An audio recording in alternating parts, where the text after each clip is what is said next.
ঘুম থেকে অনেক সকালবেলা উঠেছি। সকাল সকাল যদি ঘুম থেকে উঠি তাহলে সেই দিন কাজগুলো করে অনেক ভালো পোষানো যায়। আমি তো বরাবরই সকাল সকালই ঘুম থেকে উঠি। তারপর এই তো সকাল থেকে দুপুর পর্যন্ত কী রান্নাবাড়া করেছি সেই সব কিছুই নিয়ে থাকবে আজকের ভিডিও।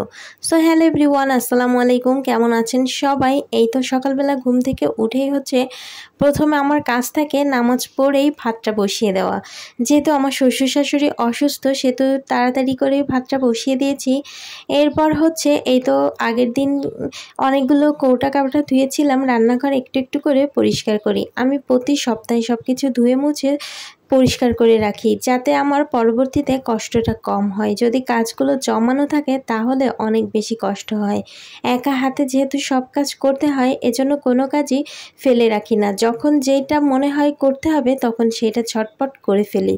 এরপর এই তো কৌটাগুলো সব গুছিয়ে নিচ্ছি আর এখন একটু ভর্তার জন্য সব কিছু রেডি করে নেব। আজকে 2-3 ধরনের ভর্তা দেব আর এই ভর্তা দিয়েই সকালবেলার ভাতগুলো খেতে হবে। যাই হোক, প্রথমে এই যে মৌসিমগুলো কেটে নিচ্ছি। আমরা কিন্তু তেমন একটা বড় লোক না, একদম মধ্যবিত্ত ঘরের মানুষ আমরা, তাই সব কিছু একটু হিসাবের ভেতরেই রাখতে চাই যাতে সুন্দরভাবে মাসটা আমি ওঠাতে পারি। কাউকে যেন কখনোই বলতে না হয় আমার অনেক সমস্যা, আমাকে একটু কিছু দেওয়ার ব্যবস্থা করো, এরকম কখনোই না। আমি সবসময় চেষ্টা করি যাতে নিজের সাধ্য মতো নিজে চলতে পারি, কারোর কাছে কোনো কিছুর জন্য হাত পাততে না হয়। আমি কিন্তু কখনোই কারোর কাছে বলি না আমাকে 2টা ঝাল দাও, 2টা পেঁয়াজ দাও। সবসময় আমার এইগুলো হিসাব করে চলি। শেষ হওয়ার আগেই আপনাদের ভাইয়াকে বলি যে এইটা কিন্তু লাগবে, সে তখনই আমাকে সেটা এনে দেয়। এজন্য আমার কখনোই প্রয়োজন পড়ে না কারোর কাছ থেকে কিছু নেওয়ার।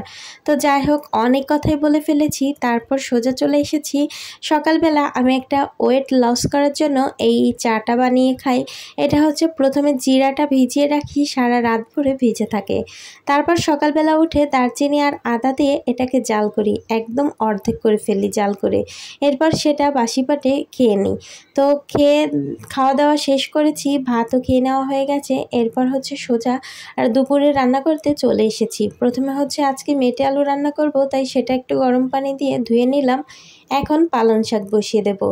এই বছরেই প্রথম এই 2টা তরকারি প্রথম খাচ্ছি। পালং শাকটা তো আমার ভীষণ পছন্দ, মেটে আলুও পছন্দ, তবে মেটে আলুটা একদমই ভালো ছিল না। এই তো পালং শাক বসিয়ে দিয়েছি। আজকে তেলাপিয়া মাছের মাথা দিয়ে পালং শাক রান্না করব।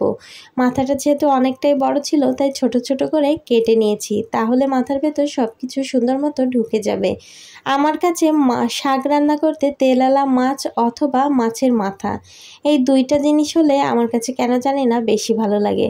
তো যাই হোক, মশলাটা সুন্দর মতো কষিয়ে নিয়েছি। এরপর এই তো শাকগুলোকে বসিয়ে দেব আর একদম ঢাকা দিয়ে রাখবো, নাড়াচাড়া করব না।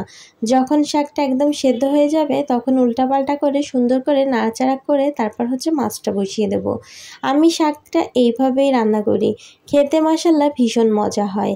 তো যাই হোক, এই তো শাক রান্না করা শেষ। এখন আমি আলুর তরকারিটা বসিয়ে দিয়েছি। আর আলুর তরকারিটা বসানোর আগে একটু ফোড়ন রেডি করে নিচ্ছি, পেঁয়াজ আর জিরা, এইগুলো ভাজি করে নিচ্ছি। আর এটা বেটে তারপর ঝোলে দিয়ে দেব। তারপরে এই তো তরকারিটা বসিয়ে দিয়েছি। আজকে চিংড়ি মাছ দিয়ে মেটে আলু রান্না করব। আমার কাছে মেটে আলুটা ভীষণ ভালো লাগে। আর এই মেটে আলু ছাদে কিছুটা হয়েছিল আর কিছুটা বাজার থেকে কিনে আনা হয়েছে। এই বছর তেমন একটা মেটে আলু হয়নি। তো যাই হোক, যা হয়েছে মাশাআল্লাহ আলহামদুলিল্লাহ, এটাই অনেক। কারো তো কত কিছুই আছে, তারপরেও তো ফল হয় না। আমার তো মাশাআল্লাহ টুকটাক যেই গাছটাই লাগাই সেটা থেকেই আলহামদুলিল্লাহ ফল খেতে পারি। অল্প খাই আর বেশি খাই সেটা কোনো ব্যাপার না।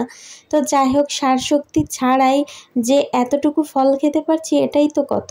তারপরে এই তো কিছু বেগুন ছিল আর ফোড়নটাও দিয়ে দিয়েছি। আর আজকের ভিডিওটা এখানেই রাখছি। সবাই ভালো থাকবেন।